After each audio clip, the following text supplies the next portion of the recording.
con todos y todas, bienvenidos, bienvenidas a un nuevo programa de Pócima Crítica a través de la señal de wambra.es. El día de hoy vamos a hablar de una temática que nos han estado preguntando de qué se trata en nuestra página de wambra.es respecto a quiénes son los grupos conservadores, quiénes son los antiderechos, nos han estado preguntando. Por eso el día de hoy vamos a hablar de esta temática con dos expertos, con una experta y un experto que, bueno, han estado analizando esta situación desde hace largo tiempo. Y pues ellos son, quiero presentarles a Sonia Correa y Franklin Hill. Ellos son parte del equipo investigador del estudio Políticas Antigénero en América Latina, que ha sido publicada por el Observatorio de Sexualidad y Política SPW. Bienvenidos y bienvenidas. Por favor, es un gusto para nosotros tenerles en este espacio de Pócima Crítica, Franklin y Sonia. Bienvenidos. Por favor, enciendan sus micrófonos. Sí. Ahora sí. Bueno, es un gusto estar con ustedes también. Muchas gracias a Wambra, que es una organización con quien colaboramos desde el comienzo más o menos del proyecto, y es un gusto estar con ustedes y hablar para la audiencia ecuatoriana. Gracias, Sonia, que está con nosotros compartiendo desde Brasil. Y pues desde Colombia tenemos a Franklin Hill, que también es parte de este equipo y un experto respecto a esta temática. Bienvenido, Franklin. Muchas gracias a Wambra por la invitación. Me encanta estar aquí con Sonia, que además es la gestora, digamos, de este proyecto de investigación regional, que ha liderado, digamos, este proceso. Entonces, chévere estar compartiendo con ella. Saludos a todos y todas. Con eso vamos a empezar este programa y pues vamos a responder una de las primeras preguntas que nos han estado haciendo. ¿Qué son y quiénes integran lo que se conoce como los grupos antiderechos? Explícanos un poco al respecto, Sonia. Bueno, antes de responder exactamente la pregunta, yo quiero decir que desde hace algún tiempo yo he estado cuestionando esa terminología de antiderechos. Yo también. ¿No? Entonces quizás Franklin lo pueda continuar después de mí. Y voy a decir por qué. Yo comprendo que la gente perciba esas fuerzas de las que vamos a hablar como fuerzas que hacen acciones políticas, acciones sociales, promueven cambios legislativos que afectan nuestros derechos o los derechos de las personas, tal como han sido conseguidos con mucha lucha en años recientes, ¿no? En esos tiempos que han sido tiempos o de democratización o de profundización democrática en América Latina. Pero es un equívoco decirles antiderechos, porque eso hace suponer que ellos no tienen una concepción de derechos, y sí la tienen, ¿no? Es una concepción de derechos distinta de la nuestra, es una concepción de derechos que no se alinea con las concepciones firmadas de los derechos humanos internacionales, o por lo menos no se alinea completamente, pero sí que tiene una concepción de derechos. Entonces yo pienso que es más interesante pensar que esas son fuerzas con las cuales estamos disputando concepciones mismas de derecho. Tenemos concepciones y visiones distintas sobre lo que son los derechos, y en más especialmente los derechos vinculados a género, sexualidad y reproducción. Sonia, entonces, ¿cómo le entienden estos grupos? ¿Cuál es la mirada que tienen respecto a los derechos? Mira, lo que pasa es que esas fuerzas, que son fuerzas complejas, ¿no? Y muy heterogéneas, es un conjunto de fuerzas que combinan instituciones religiosas muy conocidas y con un lugar muy central en la historia política y cultural latinoamericana, como es el caso de la Iglesia Católica, pero también fuerzas religiosas otras, cristianas, evangélicas, sobre todo neopentecostales.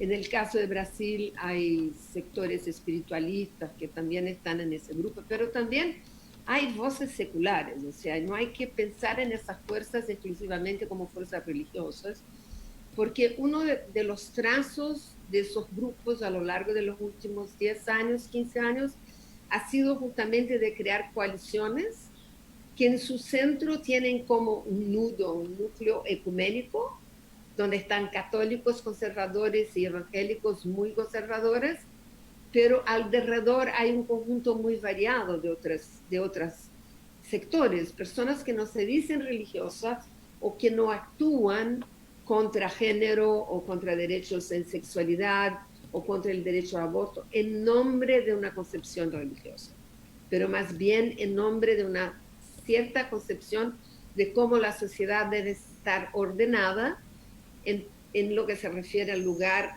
del género y del sexo, o sea, en una determinada orden y jerarquía, ¿no? No es necesariamente religiosa, aunque las fuerzas religiosas tengan un peso muy grande en ese conjunto de fuerzas, especialmente en lo que se refiere a género, el ataque a género o el ataque a ideologías de género, que en el caso de Ecuador es bastante conocida, ¿no? Es bastante conocida esa política antigénero, porque el expresidente Correa fue un vocero de esa agenda hace casi 10 años, ¿no? En una de sus sabatinas. Entonces, en relación al ataque a género, originalmente la Iglesia Católica y los sectores más conservadores, ultraconservadores de la Iglesia Católica han tenido un rol muy importante. Pero en ese momento no son solamente los católicos, hay un conjunto muy complejo de fuerzas que propagan y que manejan discursos y toda una imagética, todo un repertorio antigénero en las distintas sociedades, no solo en América Latina, pero sobre todo América Latina y Europa. Franklin, quisiera preguntarte que nos expliques un poco cuáles son, digamos, esas especificidades de estas políticas antigénero.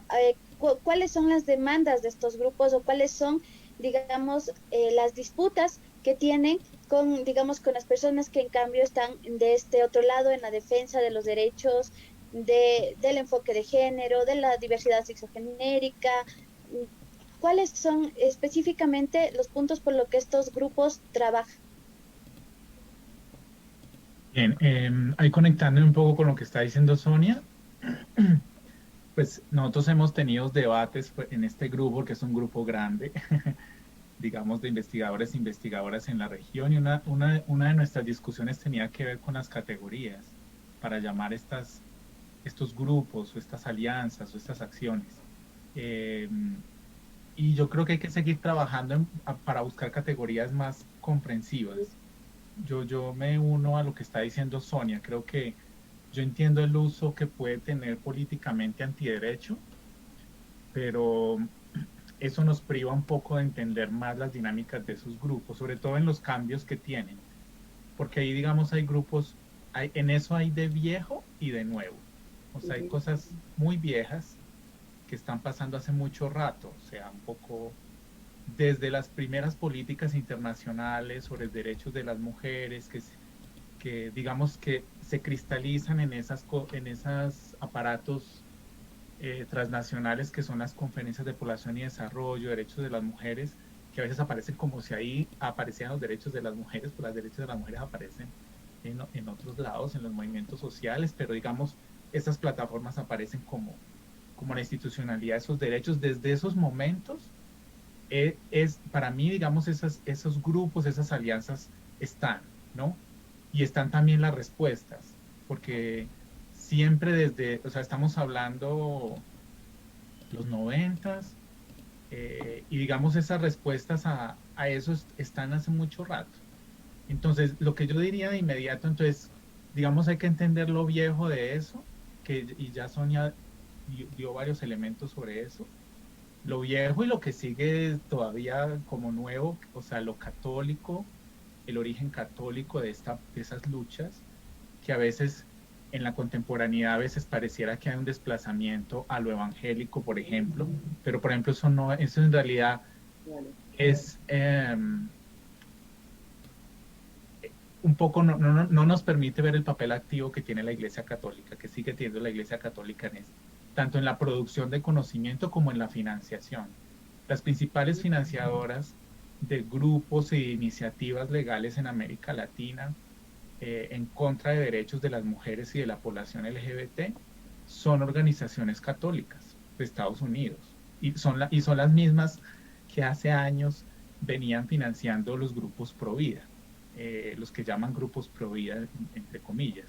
Entonces, ese viejo hay que tener, ese viejo antecedente hay que tenerlo presente, pero hay que tener en cuenta lo nuevo. Entonces, lo nuevo, y es un poco lo que está diciendo Sonia, es el cambio de la estrategia, el cambio del lenguaje que nos implica estar más atentos, atentas a las respuestas, porque uno de los cambios fundamentales es el lenguaje de derechos, ¿sí? O sea, estas son organizaciones que no se presentan en el espacio público necesariamente como religiosas, sino que se presentan incluso como grupos de derechos humanos. O sea, derechos humanos incluso son palabras que están en algunos de esos grupos. Son grupos que están defendiendo la libertad religiosa, la libertad de conciencia, efectivamente de una manera también muy escogiendo en ese esquema democrático liberal lo que le conviene a su agenda, pero están digamos, están en relación con ese lenguaje y con esas estrategias porque entendieron que ese es el lenguaje del momento también y que se están disputando también ese lugar. Entonces, para volver a tu pregunta, para mí lo que están haciendo esos grupos tiene que ver con la palabra que usó Sonia. Se están disputando una hegemonía frente a algo que también pasó, que a veces yo siempre que estoy hablando de esto, yo sé que esto es amenazante y es eficiente en términos legislativos de manera diferenciada en los países, pero es muy importante siempre recordar que esto es una respuesta a algo.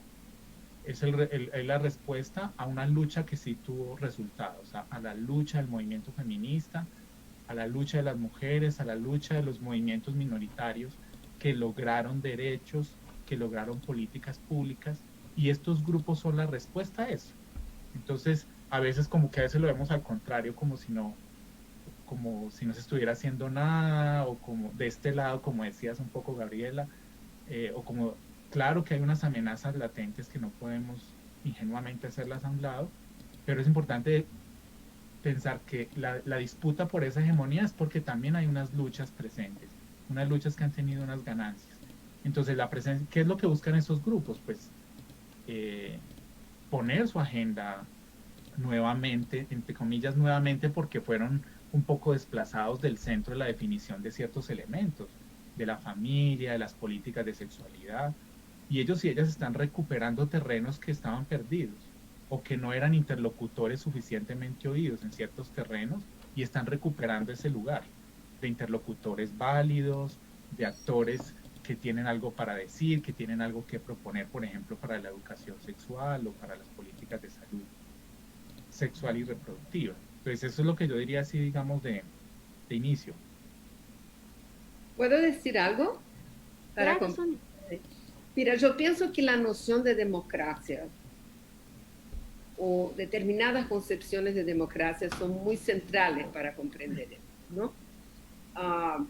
Porque todo eso que asistimos está muy relacionado con esos procesos de largo plazo que hemos vivido en la región, que han sido sea procesos de democratización efectiva, ¿no? Un tránsito de regímenes autoritarios, militares, como es el caso de casi todo el cono sur, Colombia es una excepción, pero el resto de los países pasó eso, sea como en los casos de Colombia o México, que no hubo un régimen militar a ser superado, pero hubo alargamiento de democracia, ¿no? El caso de Colombia, por ejemplo, es la Constitución del 91, en el caso de Ecuador, la Constitución del 2008, que son cambios de democracia hacia democracias no solo más inclusivas socialmente, en términos de ideas de igualdad, de acceso a la ciudadanía, pero que señalan para democracias radicales en el sentido de que todos los temas de la vida y de la sociedad deben ser politizados y democratizados,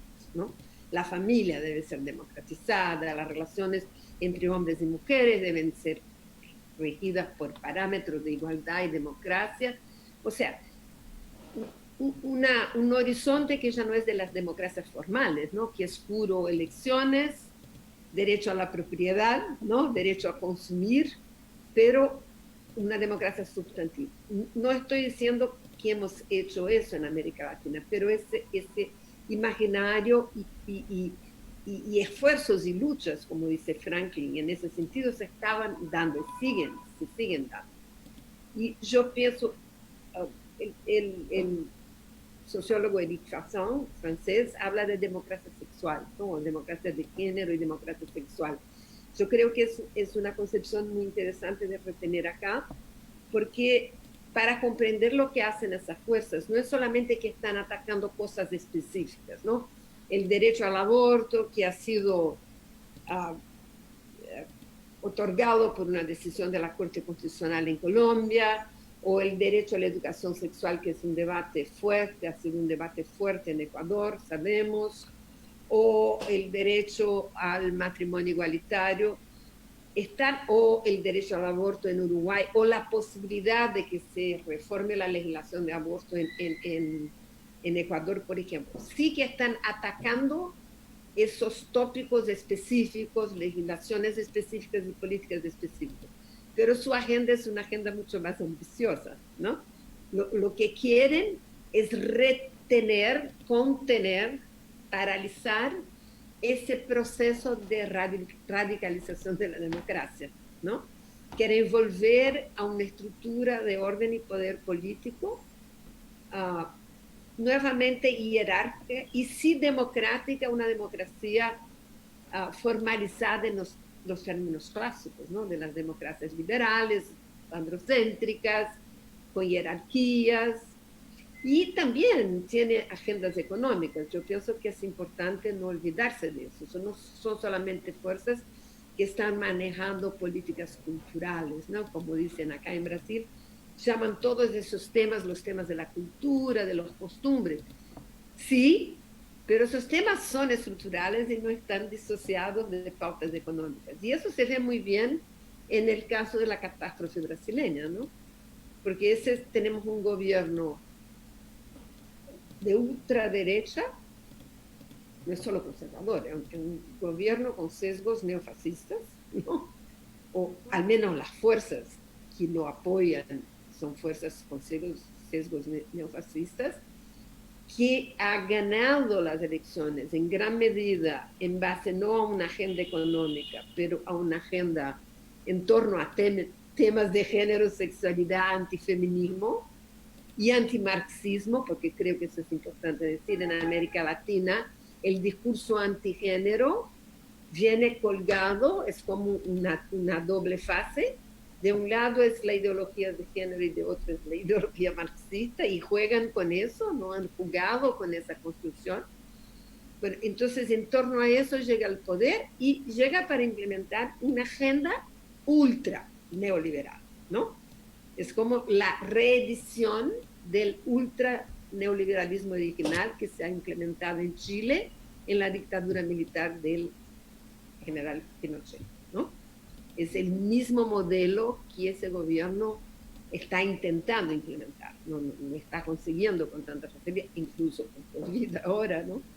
Pero hay que pensarlo no solamente, yo creo que eso es muy importante para el activismo en derechos sexuales y reproductivos, para la gente que trabaja con educación sexual, porque hay que pelear esos temas específicos, hay que contener lo que hacen esas fuerzas de ahí, pero pensarlo en ese marco más ampliado, ¿no? Estas fuerzas no quieren solamente bloquear educación sexual, sí que lo quieren. No quieren solamente impedir que se hable de género en la escuela, sí que lo quieren, pero quieren mucho más, ¿no? Quieren construir las bases de un orden social y político, jerárquico, asimétrico, una restauración, ¿no? Una restauración del orden. Y que digamos, como tú dices, Sonia, Brasil es uno de esos claros ejemplos también de cómo el sentido de la democracia ha sido utilizado por estos grupos, donde, por ejemplo, en el Parlamento tienen un gran número de parlamentarios que están pues ahí incidiendo, digamos, en la política pública, en la legislación de nuestros países. Y otro de los casos también, y quisiera preguntarte, Franklin, es cómo estos grupos usan este sentido de la democracia al Estado para lograr posicionarse. Y también mirando el ejemplo de Colombia, por ejemplo, cuando se estaba tratando en el marco de los acuerdos de paz, estos grupos también hicieron incidencia en este proceso. Cuéntanos un poco al respecto.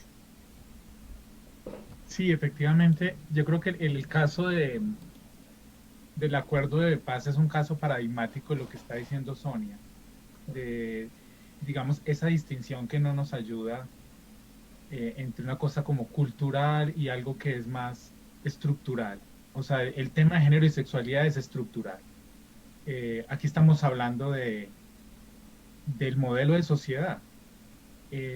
¿Por qué aparece el tema de ideología de género con todas las comillas para esa categoría o para esa expresión mejor? Eh, es porque el proceso de paz en el caso de la historia colombiana, es una forma de renovar el pacto societario. En últimas, un acuerdo de paz es eso, ¿no? Y si ustedes miran el acuerdo de paz, básicamente el acuerdo de paz, su núcleo es hacer una reforma rural, es hacer una reforma de muchas digamos, de las condiciones que mantienen un país desigual como es Colombia, ¿sí?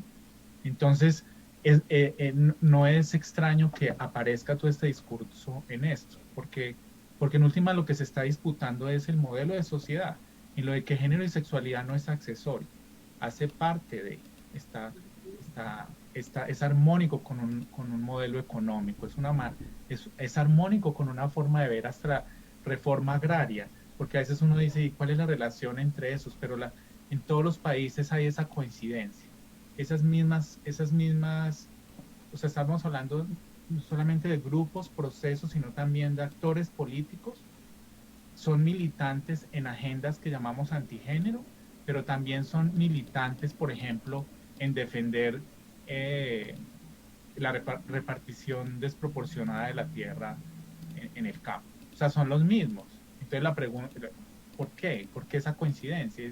Y eso no es una casualidad. Tiene que ver un poco con lo que está diciendo Sonia. Entonces, digamos, el ejemplo del acuerdo de paz, de por qué, digamos, se puso eso sobre la mesa, tiene que ver con eso. Ahora, ¿cómo se usa? Es un juego que es muy difícil de elucidar, porque un poco lo que a mí me preguntaban hace poco sobre eso y yo les decía, pues bueno, digo algunas cosas también como para generar discusión, pero digamos es como muchas de esas cosas se están dando en el juego democrático. Sí. Ellos supieron cómo hacerlo, o sea, empezaron a ir al sistema interamericano de derechos humanos, como están haciendo ahora, empezaron a hablar de una determinada manera. Entonces, obviamente que también desinforman mucho, y eso también hay que decirlo. O sea, no es solamente están haciendo el juego democrático, yo creo que hacen juegos por todas partes. Y una de las cosas que hacen mucho es desinformar. Y porque también es también se están disputando la definición de lo que es democrático. Por ejemplo, el discurso con comillas, grandísimas, ideología de género tiene que ver con eso. Poner todas estas reivindicaciones de estos derechos como ideología de género es una manera de ponerla en un terreno que no es democrático. Y por eso casi como que hablan de un fascismo cuando están hablando de los movimientos feministas o cuando están hablando de lo que ellos llaman la agenda gay. Los ponen como agendas políticas, como ideologías que se imponen, ¿no?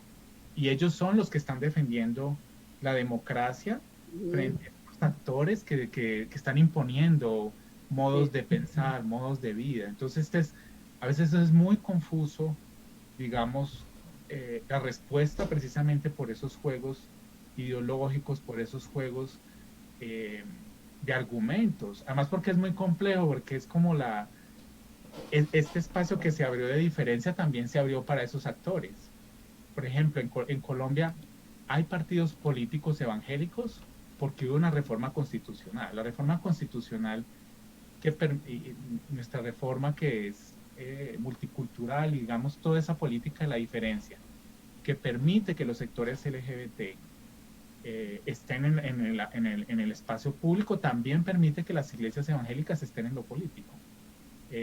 Venimos del mismo lado, por llamarlo por llamarlo de alguna manera rápida. Entonces ese juego es muy complicado, pero ellos todo el tiempo están, digamos, con este juego, porque además, también porque, digamos, nos toca también hacer una crítica a lo que significa democracia y a lo que significa lo liberal. Y como nosotros estamos casados, el esquema de derechos sexuales y reproductivos, espero que no se entienda mal lo que voy a decir, pero digamos es un esquema modernista, liberal, y que yo siento que no hemos suficientemente trabajado en las bases liberales que tienen cierta manera de racionar los derechos humanos, sin decir que no sea algo positivo. Yo suscribo, yo soy occidental en ese sentido, lo suscribo, pero creo que lo hemos suscrito también de manera muy acrítica, y este panorama nos lo muestra, que unos sectores que aparentemente no tienen nada que ver con nosotros, suscriben valores muy parecidos, como la libertad individual, por ejemplo. Ahí es donde tenemos que también hacer como una revisión un poco de tanto el paradigma democrático como liberal, para ver también cómo nos relacionamos con él, pero también de forma crítica, para mostrar cuáles son las diferencias también entre ese ellos y ese nosotros, que además a veces también es complicado, porque ese nosotros empieza a ser también muy complejo. ¿Quiénes somos nosotros y quiénes son los que están de este lado? Eso en este momento, incluso con ciertos desplazamientos fundamentalistas, lamentablemente en algunos sectores que nosotros considerábamos que defienden, digamos, los derechos sexuales y reproductivos, nos pone ahora en un lío para entender un poco más esto. Entonces, digamos, lo que digo es que toca todo el tiempo permanentemente revisar esas categorías y no naturalizar la democracia, ni el liberalismo como un paradigma en sí mismo positivo que hay que defender a ultranza. Yo creo que hay que revisarlo para ver qué pasa también con este momento. Nos devuelve también preguntas sobre adherir sin críticas a ese paradigma. Pero yo no sé si por ahí va la pregunta, pero sí, lo que de hecho colocas varios elementos, Franklin, que nos hacen entender esta complejidad de los grupos, que no solamente, como decía Sonia, van por un tema moral, no solamente van por un tema confesional, digamos, sino que va, digamos, articulado con estos otros elementos que ustedes van colocando del sentido de la democracia, que tiene que ver con lo político, también con lo económico, digamos, y que en nuestro país también es clara esta articulación, digamos, porque las figuras políticas que representan estos grupos son también figuras que representan los poderes económicos aquí en nuestro país, claramente. Quiero leerles un poco lo que nos están diciendo nuestras seguidores en la transmisión en vivo de Wambra, y nos hacen una pregunta. Entonces, estos serían, por ejemplo, los llamados grupos pro vida. Sí, eso ya lo respondió Franklin, efectivamente. Nos dicen gracias por ayudarnos a entender este tema. Otro nos pregunta, excelente, buen tema. Una pregunta, en el estudio del que ustedes están hablando, ¿existe algo referente sobre los derechos sexuales y reproductivos con especificidad de las personas con discapacidad? Otro comentario nos dice, en Bolivia, por ejemplo, dieron un golpe de Estado en nombre de la democracia. Y el siguiente comentario de Katia Silvana dice, excelente evento y participación de Franklin. Gracias a todos y todas quienes nos están siguiendo a través de la señal en vivo de Wambra. Les invitamos a que sigan colocando sus comentarios y pues sus preguntas para nuestros invitados y nuestra invitada que están aquí junto a nosotros en Pócima Crítica. Bueno, yo quiero preguntarles algo que profundicen un poco más respecto a este nexo con lo económico. Nos interesa un montón a nosotras conocer respecto a eso. Estamos frente a un contexto en el que el Ecuador está cerca de elecciones en nuestro país y pues estos grupos empiezan a posicionarse ya no solamente desde este discurso, digamos, de lo moral, antiaborto, sino también, digamos, del tema de las libertades económicas. Entonces, del tema de impuestos, del tema incluso respecto, por ejemplo, a los bonos, y pues eso es algo que nos interesa entender para poder nosotros también como hacer una mirada de estos personajes que están de cara a las elecciones de aquí en el Ecuador. Por favor, si nos puedes explicar algo al respecto de esto, Sonia. Mira, yo creo que la experiencia brasileña en ese sentido es bastante icónica, digamos, como ejemplar, ¿no? Porque como otros países de la región, en el cono sur especialmente, veníamos de 15 años de un gobierno de izquierda, que ha tenido políticas de redistribución, ¿no? De reducción de la pobreza y de la inequidad, especialmente políticas de transferencia de ingresos, pero también políticas de manutención de niveles relativamente altos del sueldo mínimo, que han sido muy importantes, ¿no? Para mejorar la inequidad en las personas que reciben sueldos, ¿no? Porque todos los datos muestran que a pesar de todo eso que se ha hecho, la inequidad estructural brasileña no ha cambiado. O sea, los más ricos, los muchos ricos siguen muy ricos. Lo que ha cambiado ha sido, digamos, de los 10% más ricos para abajo, ¿no? Los 10% más ricos han ganado, algunos se han puesto más ricos en ese periodo. Pero de todos modos hubo un esfuerzo y con otras políticas, como por ejemplo medidas de cuotas raciales, cuotas sociales para acceso a la universidad. El discurso de la campaña de Bolsonaro no solo tenía ese contenido antigénero, antifeminista, antiaborto, como también un discurso radicalmente crítico a esas políticas sociales, ¿no? En especial a las políticas de transferencia de ingresos y a las políticas de cuotas raciales, con base en una idea extremadamente liberal, individualista, que es la idea de mérito o de meritocracia, o sea, que esas políticas son políticas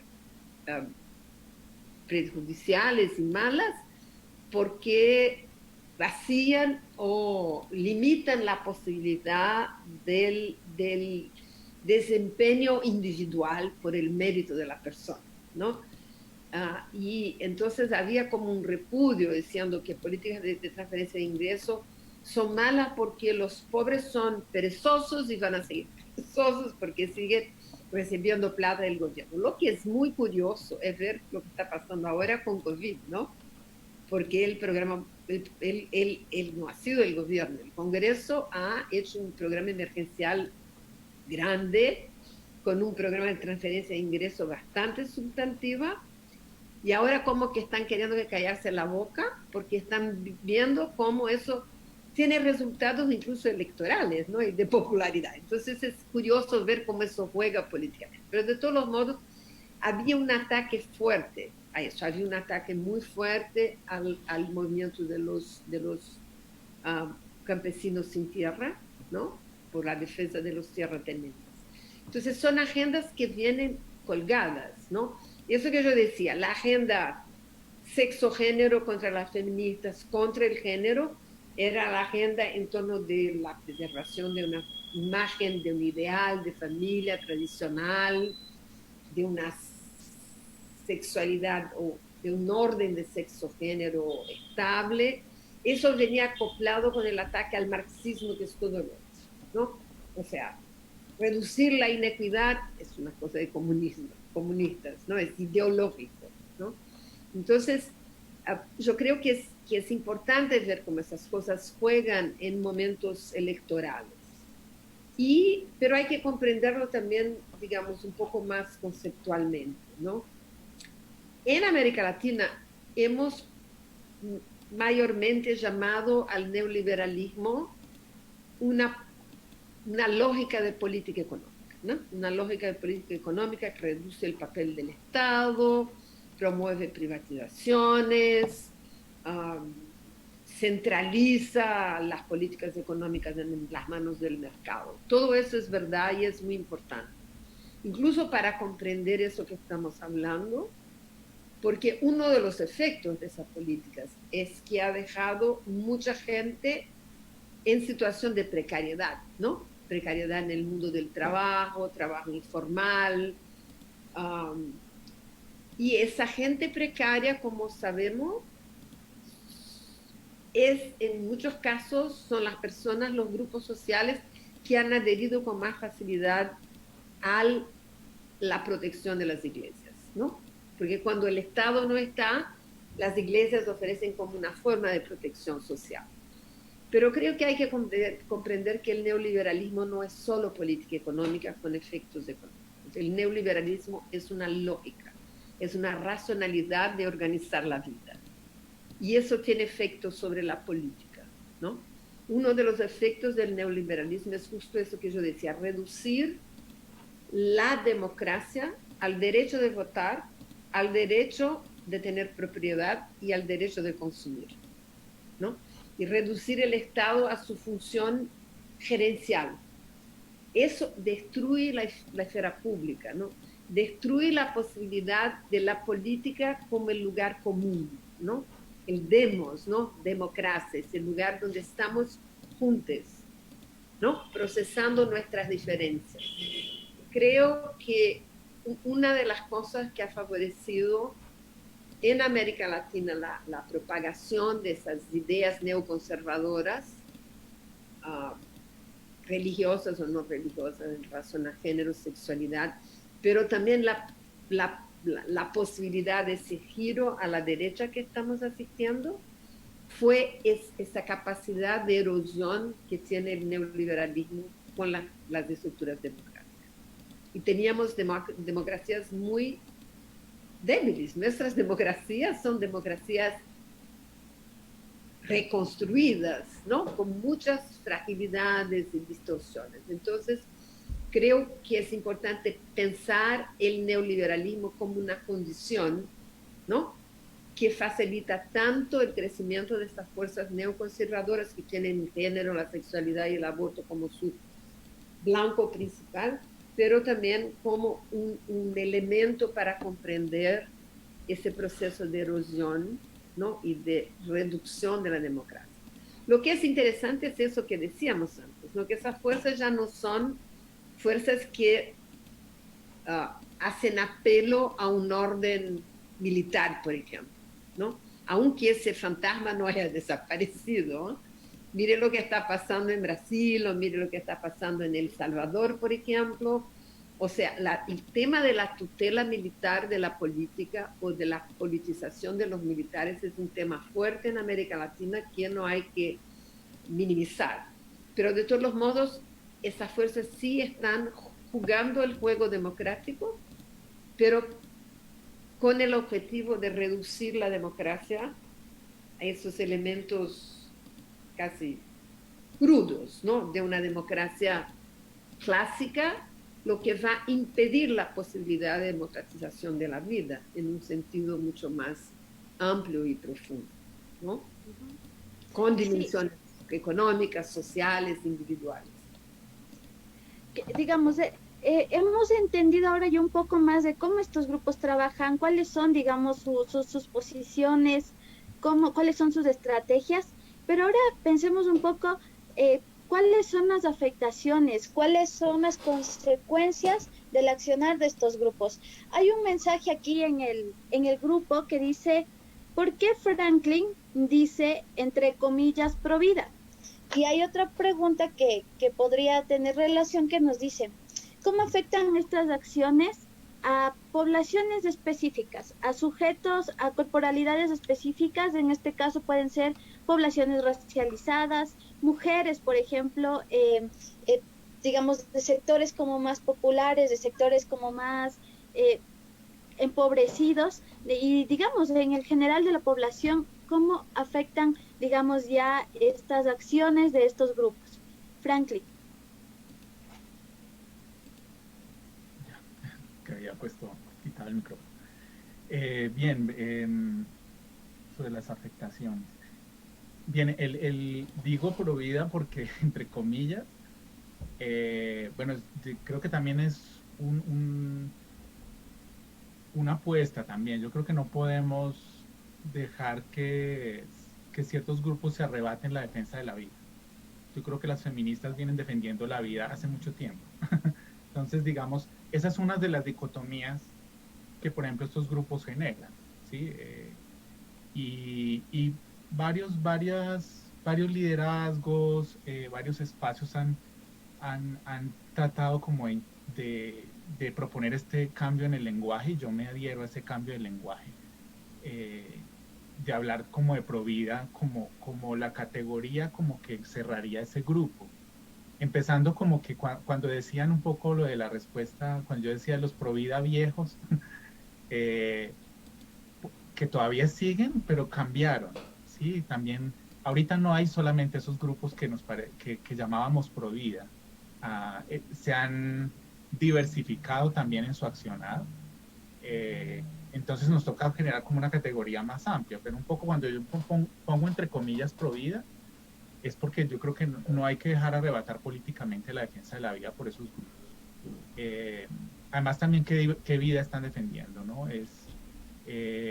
Son grupos además que salen con estos discursos sobre la vida cuando hay una discusión sobre el aborto, pero los escuchamos muy poco, por ejemplo, en Colombia, en la discusión sobre la guerra, en la degradación de ciertas vidas, en las muertes a personas trans, en las muertes a mujeres, no aparecen, entonces su noción de vida es bastante selectivo.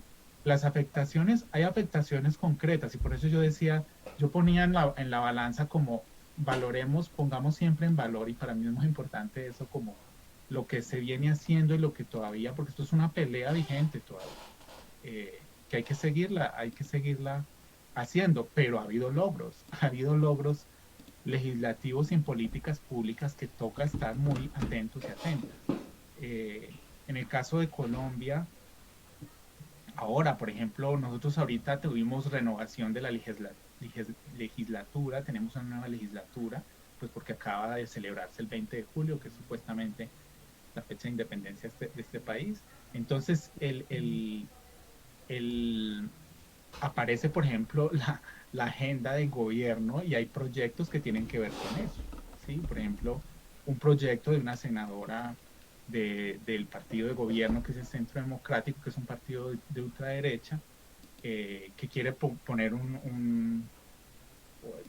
vamos a ver si lo hace o no lo hace, pero bueno, hace parte de la agenda, precisamente poner trabas a la despenalización parcial del aborto que hay en Colombia. Entonces, esos son elementos que están ahí latentes. Lo otro es el debilitamiento de políticas públicas, ¿sí? La mutación de ciertas políticas públicas. Estos grupos, cuando están en el poder, no necesariamente van a dejar de tener políticas de mujeres, por ejemplo, como ellos prefieren llamarlas. Incluso hasta eso puede ser su bandera.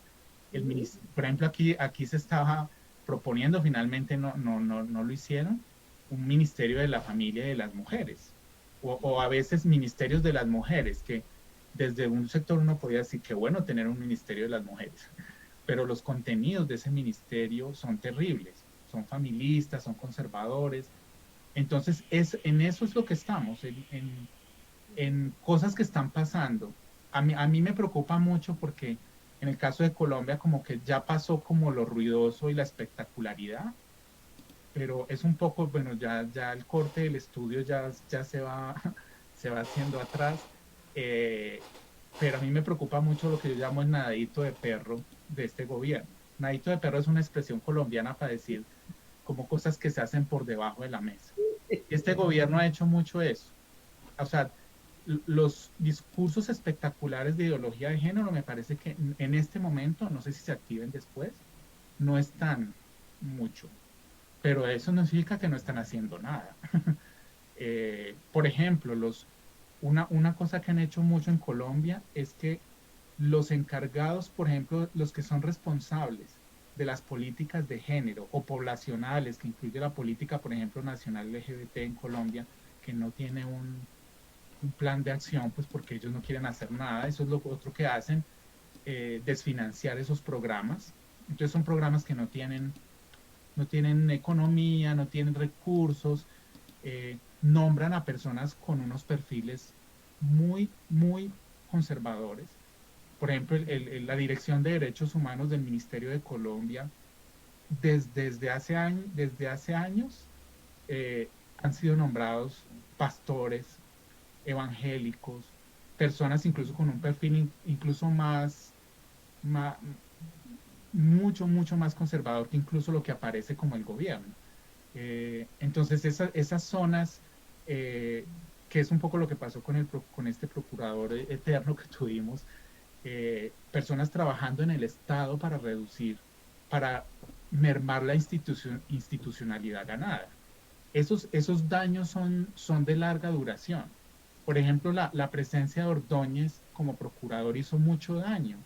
Colombia había ganado, puede haber críticas, pero desde mi punto de vista, nosotros y nosotras teníamos funcionarios y funcionarias, por ejemplo, en el Ministerio de Salud, que estaban muy comprometidos con estos temas, haciéndolo de una manera, digamos, muy adecuada a los derechos humanos, trabajando en relación de cómo tener, por ejemplo, interrupción del embarazo, políticas de salud en relación con población LGBT. Y el resultado de esa gestión, la persecución, porque hubo una persecución de esos funcionarios y funcionarias, lo que generó fue censura. Entonces ya hay gente que no quiere trabajar en esos temas, hay gente que no puede hablar, hay muchos proyectos que fueron parados.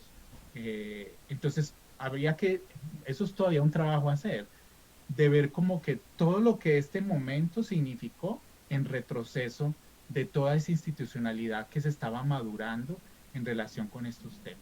No solamente institucionalidad, sino políticas públicas, ¿sí? Y habría que hacerle como un rastreo, porque las políticas parece que están ahí como que no se modifican. Sí, la ley está ahí, la oficina está ahí, pero lo que digo es cuáles son los contenidos de esas políticas públicas.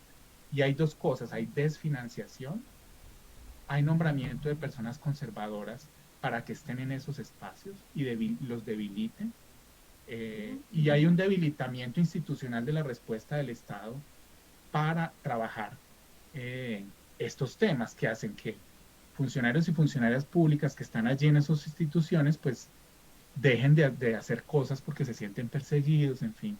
Entonces los resultados son muy nefastos, hasta los resultados legislativos, que no todavía, bueno, en el caso de Colombia estamos así como esperando.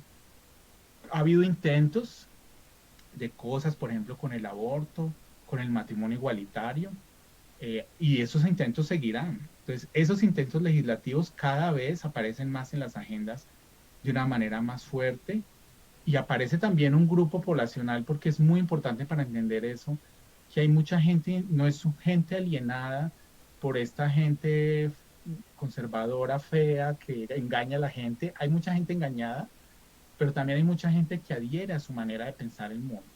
Y eso es muy importante tenerlo, y eso está creciendo entre los jóvenes y las jóvenes, por ejemplo, que es otra de las cosas que cambiaron. Las estrategias con grupos juveniles, con liderazgos jóvenes. Aquí en Colombia, por ejemplo, ya antes era como unas personas como de una cierta edad eran los que hablaban estas cosas.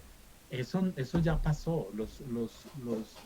Estas personas son jóvenes, o sea, son personas de 30 años, a veces de 20 años, que son youtubers, que tienen incluso una puesta en el espacio público muy fresca, muy renovada, aparentemente muy tranquila, con la diferencia, pero esas personas, digamos, han sido muy eficientes para difundir, digamos, esas agendas. Entonces ahí, lo otro también que creo que hay que pensar es como, también como como las consecuencias que está teniendo también en nuestros espacios, que no sé si se contamina, no sé, que hay que poner mucha atención ahí, como de cómo se contaminan de fundamentalismo también ciertos espacios feministas y de diversidad, que peligrosamente, esto no es nuevo tampoco, se empiezan a acercar a estas agendas, y ahí es por eso yo decía lo limitado que es una agenda de género y sexualidad, sin una perspectiva de desigualdad social estructural, que no esté pensando también en clase, que no esté pensando también en raza. Lo que nos devuelve este momento es que es una agenda muy limitada y que incluso a veces puede acercarse incluso a ese tipo de pensamientos, que es lo que yo digo, hay que tener las alertas puestas como, digamos, en eso. Hay ejemplos, yo quiero dar un ejemplo de eso ahora. Por ejemplo, son sectores, hay muchos otros, pero uno importante ahora son sectores del movimiento feminista, las dichas feministas radicales, que tienen una posición en relación a las personas trans, que es casi exactamente la misma de las voces antigénero más radicales. O sea, su posición es que lo que existe es el sexo biológico, es la diferencia sexual, anatómica, biológica, o que viene de la herencia genética cromosomática, y eso es la verdad, ¿no? Y mujeres son las mujeres verdaderas, las mujeres cromosomáticamente mujeres. Y ese es el mismo discurso que tiene desde hace décadas, ¿no? El Vaticano, el cardenal Ratzinger. Pero yo quería un poco también responder la pregunta, ¿a quiénes afecta? ¿No? Yo creo que eso no es solo teoría.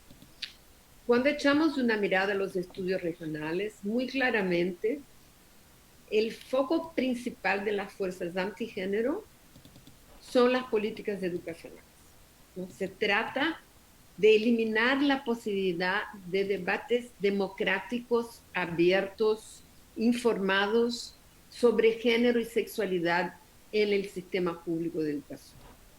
¿Qué es que eso significa? Eso significa que niños, niñas no van a tener la posibilidad de acceder al conocimiento que existe sobre género y sexualidad, porque lo que género y sexualidad no son ideologías, ¿no? Es un campo de información y conocimiento. Entonces, esas leyes que impiden ese acceso están impidiendo acceso al conocimiento.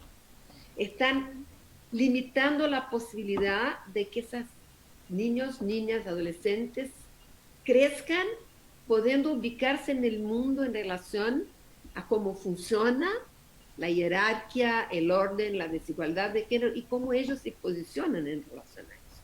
Esa es una limitación terrible porque sabemos que, por ejemplo, los órdenes de sexo-género como son, están en el origen de muchos problemas. Uno de ellos es, por ejemplo, la violencia de género y la violencia sexual. Si no se cambia el sistema sexo-género como es, vamos a seguir teniendo números horribles. Por ejemplo, ahora con COVID, ¿qué es que estamos viendo? Estamos viendo que la reclusión de las mujeres a las casas, por razón de la epidemia, se está convirtiendo en una segunda pandemia, que es la pandemia de la violencia contra las mujeres. ¿Cuál es el problema? No es COVID. El problema es cómo está organizado el sistema sexo-género que subordina a las mujeres por vía de las violencias, ¿no? Entonces, la posibilidad de hablar de género y sexualidad en la escuela es la posibilidad de cambiar eso. Cuando eso está prohibido, hay una posibilidad de cambio que se da. Un otro ejemplo es que otro blanco de esas fuerzas son los derechos de identidad de género. O sea, las personas trans no eran al comienzo, en los años 2013, 14 no eran, pero de 2016 hacia ahora, el foco es sobre los derechos de identidad de género que han sido con mucha lucha conseguidos en varios países y en otros se están peleando todavía. ¿Qué eso significa? Si esas leyes o no son aprobadas o son cambiadas para devolverlas a la idea de que una persona solo puede cambiar de identidad con un laudo médico, por ejemplo, eso expone a las personas trans a un nivel todavía más alto de violencia, que es de la violencia que ya viven ahora, ¿no? crea un clima muy desfavorable para las personas trans, que ellas son personas que viven en un estado de precariedad muy elevado, en razón de que su identidad, su cuerpo, su subjetividad no está conforme con la norma, ¿no? Entonces hay como un camino entre cambiar una ley y la vida de una persona, pero hay efectos evidentes. Y si para cerrar, si nos devolvemos al tema del aborto, que es, como dice Frank, es un tema viejo, ¿no? Es de las cosas viejas de esa agenda. La imposibilidad de acceder a un aborto legal y seguro. Todos los datos informan que las más afectadas, ¿quiénes son? Son las mujeres negras, pobres, indígenas, jóvenes, con niveles de educación menores, ¿no? Porque las ricas, las de clase mediana, las blancas, en nuestras sociedades, en general van a conseguir una manera de conseguirse un aborto que va a ser clandestino, ilegal, pero que va a ser seguro, porque van a poder pagar por eso. Quizás pueden ir a otro país, ¿no? Pueden viajar a un país donde el aborto es legal. Pero una mujer negra, de periferia, de Brasil, no. Todos los datos muestran los datos que tenemos sobre mortalidad por aborto. Seguramente son las mujeres negras las más afectadas, son las que han muerto más en razón del aborto. Entonces, no son efectos triviales, digamos, no es puro debate político, ¿no? Eso tiene implicaciones para la vida concreta de la gente. Exactamente, y para poner un ejemplo en el tema de Ecuador, cuando se eliminó el ENIPLA de la misma manera, el ejemplo que nos ponía Franklin, se colocaron a grupos, a personas que representan a grupos conservadores a cargo de algo que llamaron el Plan Familia y que durante el periodo de vigencia de este plan incrementó el embarazo adolescente en un 78%. Esto fue algo abismal. De la misma manera, cuando en 2013 no permitieron la aprobación, la reforma al Código Orgánico Integral Penal respecto a la despenalización del aborto, lo que hicieron fue que durante estos últimos años la criminalización de las mujeres haya incrementado y el 100% de las mujeres criminalizadas en Ecuador por casos de aborto son mujeres afrodescendientes, mujeres indígenas, jóvenes y pobres. Entonces, como ustedes dicen, tiene incidencia directa en la vida de las mujeres y sobre todo de las poblaciones más vulnerabilizadas. El tiempo siempre es corto en sí, yo sé, crítica. Gabriela, que es que yo me tengo que ir, Sí, y pero quería Franklin decir algo pequeño, Gabriela.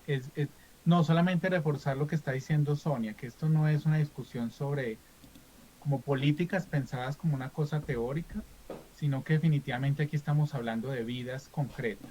Estamos hablando de la vida de las mujeres, de la vida de las personas trans y por extensión, por lo que estábamos hablando, estamos hablando de vidas de las personas de las clases populares, de las personas negras, de las personas indígenas, porque hay unas conexiones. Cuando yo le decía arrebatemos de esa palabra provida, es porque además muchos de estos grupos y personajes están asociados a proyectos de muerte. No solamente por las consecuencias de que hay gente que se muere y eso lo puede uno mover emocionalmente, a veces dirá como un recurso retórico, pero me parece importante mencionarlo. O sea, hay gente que se muere, o sea, hay mujeres que se mueren por abortos inseguros, hay personas que se mueren porque se suicidan o porque son discriminadas para las personas gays, lesbianas, personas transgénero, por este tipo de políticas. Pero además cuando hablo de políticas de muerte, también hablo porque incluso muchos de estos grupos y personas están vinculadas con grupos armados. Efectivamente, como decía Sonia, hay un cambio que parece más, hay un grupo más civilizado que se alejan de eso, pero todavía hay posiciones de esas que también están conectadas con posiciones armamentistas, militaristas. En el caso de Colombia, algunos de esos políticos y políticas, porque hay mujeres en la política también muy activas, digamos, en estas agendas, están conectados con paramilitarismo, por ejemplo. Entonces, que además ejercen presión moral como ha sido documentado en el caso de Colombia por el Centro de Memoria. O sea, esas agendas morales en la guerra siempre han estado muy presentes. Entonces es un tema que es muy importante decir. Lo último que quería decir, recomendarles para Ecuador, el caso de Ecuador fue hecho por la profesora María Amelia Viteri. Entonces, en la página del Observatorio de Política Sexual pueden encontrar el estudio de Ecuador, donde hay elementos, digamos, específicos sobre Ecuador y discusiones que Gabriela estaba mencionando ahora, que me pareció muy importante, por ejemplo, eso que decías, como cómo incide también, por ejemplo, en el embarazo adolescente, como en la mortalidad materna, por ejemplo. Es una cosa que nos tenemos que, digamos también como en la agenda investigativa, ver, digamos, cómo estas posiciones y estas políticas también cambian esos indicadores con un saldo negativo para poblaciones que ya están en una posición de marginalidad. Entonces eso era lo que quería decir. Gracias, Franklin. Sabemos que Franklin tiene que retirarse. Agradecemos mucho tu participación en este espacio. Sabemos que el tiempo siempre es corto. Sin embargo, queremos como provocar este diálogo con nuestro público que siempre está atento a wambra.es y sobre todo invitarle a que vayan al especial. Es un especial regional que se desarrolló junto con otros medios digitales, que es Wambra, Mutante, Alaraca, Latfen, de varios países de América Latina, donde ustedes van a poder, desde una mirada periodística, entender un poco más el estudio que también han hecho y del cual es parte Franklin y también Sonia como la editora principal de las políticas antigénero en América Latina. Vayan a la página web de wambra.es y van a poder encontrar este especial que definitivamente les va a ayudar a comprender de mejor manera y con estadísticas y con datos pues esta problemática en nuestra región. Quiero agradecerles infinitamente a Franklin, a Sonia por este espacio. Espero volver a poder conversar con ustedes en una próxima ocasión, pues lastimosamente el tiempo se nos ha terminado. Ok, muchas gracias. Muchísimas gracias, Sonia. Muchísimas gracias, Franklin. Muchas gracias por la invitación. Y con nuestro público que sigue a Pósima Crítica a través de wambra.es. Hasta la próxima semana. Mi nombre es Sinchi Gómez. Déjennos sus preguntas, comentarios y sugerencias. Hasta la próxima. Chao.